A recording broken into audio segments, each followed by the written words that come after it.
Game one of the Western Conference Finals in the books.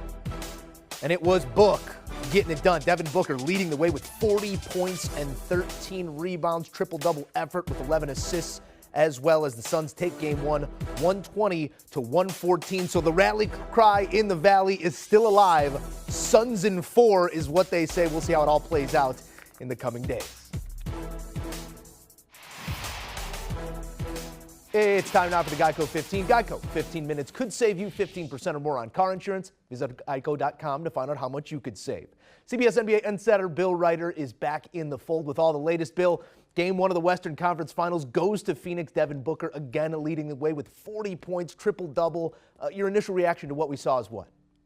Joe, I thought we would have a conversation here, whoever won, about how neither team had their superstar, but I stand corrected. Forget about Chris Paul. He's real good.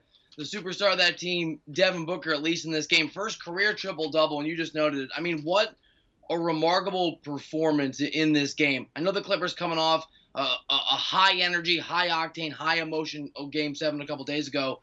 This is the story of Devin Booker. Young dude, conference finals, and utterly and totally dominated this thing. The Suns win because Booker was by far the best player on the floor. Elevating his legacy and his standing amongst the game's greats right now with each and every playoff performance is Devin Booker here with 40 points in game one on Sunday. The Suns now riding an 8-game winning streak and cover streak for those who have been buying some Suns tickets. Haven't lost since May 27th.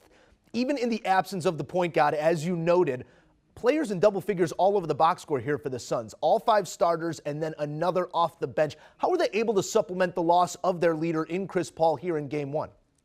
Yeah, you're right. And Cameron Johnson had 8, right? So we almost had 7 guys in double figures. I mean, this is what this team has done all year, and it's the reason I am the proud owner of an 18-1 Suns win an NBA championship ticket from shortly after they beat the Lakers. I think it was right when they got up on the Lakers. Because this is a team that is extremely well coached, and even though the majority of these guys outside of Chris Paul, who obviously didn't play in this game, are young, there's just a ton of depth. DeAndre Ayton, has gone to another level. Devin Booker's become a superstar. Bridges had a huge game. Johnson's a nice player at times. Sarge occasionally will step up, not in this game, and that's been true every step of the way. And so even when a guy like Booker has a huge game, when he does move the rock to other guys, Joe, all those guys, most of those guys, can hit shots, can roll the basket. DeAndre Ayton off the pick and roll. It's a really deep team, even if it's a team without a lot of postseason experience, and it's a big part of the reason they're here. They are buzzing in the Valley right now. We'll see if they can get Chris Paul back in the mix and if the Clippers can get back any sort of Kawhi Leonard assist. But it was Paul George leading the way for the Clippers. I'm never one to sit here and question coaching decisions because they do it for a living. I do not. But Ty Lue goes away from the small ball lineup that got the team by the Jazz. Boogie Cousins, Ivica Zubac logging substantial minutes here in game one. What was behind that decision schematically from where you're sitting, Bill?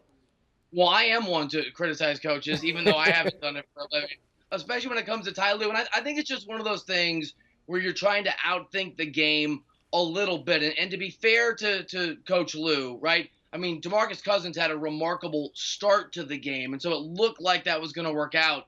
But I think sometimes in situations like this, you just have to ride what's been working. And Ty Lue certainly knows it better than I do. But the reality is that teams tend not to feel the wear and tear emotionally, physically of coming off a Game 7 when you transition to a series like this one until about Game 2 or 3, which means just ride what you've been doing. You don't have Chris Paul out there. Go small, do your thing. Chris Paul's not a big, obviously, but a great defensive player, even at his age. I don't have a good answer for you. It looked like it was going to work early on, but as the game went on, obviously Phoenix had the advantage. Taking a look at what lies ahead here, the Clippers will once again lean on Paul George. That is until Kawhi Leonard returns to action. PG-13 really rewriting his storybook right now. It doesn't come in a win, but in these efforts without Kawhi, I'm not going to say that the Clippers are better without Kawhi on the court because that's simply just not a fact, but they do move differently out there. What are they able to do without Kawhi that maybe they can't with him on the court?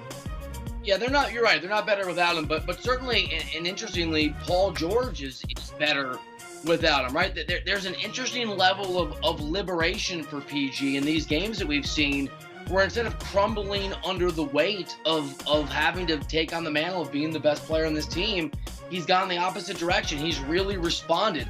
And I think one thing that we've seen without Kawhi Leonard, this is something, Joe, that they can clearly do when he's on the floor, but sometimes with superstars, guys tend to watch too often, right, and rely on that superstar. But I just think the defensive effort's been remarkable, especially if you go back to that last series against Utah. They know Kawhi's not out there. They know they don't have his offensive firepower. He's obviously a great defensive player as well. And so for me, you've seen that defensive energy really step up, and it's translated into guys like Marcus Morris having some big games, guys like Reggie Jackson having some big games, offensively. And so if they can just find a way, if and when, and I don't know if it may be next year, we don't know, but when Kawhi Leonard comes back, if these role players can assume the same level of intensity and focus and effort and desperation, and if Paul George can just play like he has without Kawhi, man, that's a scary thought. All right, time now for the GEICO 15-second statement. 15 seconds on the clock. Bill, life favors the bold. Give us something bold about the Western Conference Finals.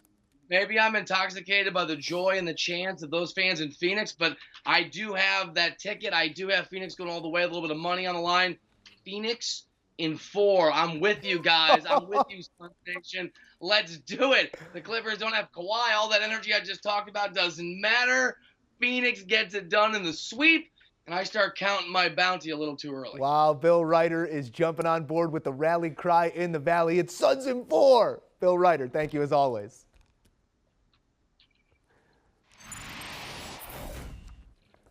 Do you want a sports network that delivers everything that matters about the game? The highlights, the picks, the instant analysis, no yelling, no fake debates, no politics.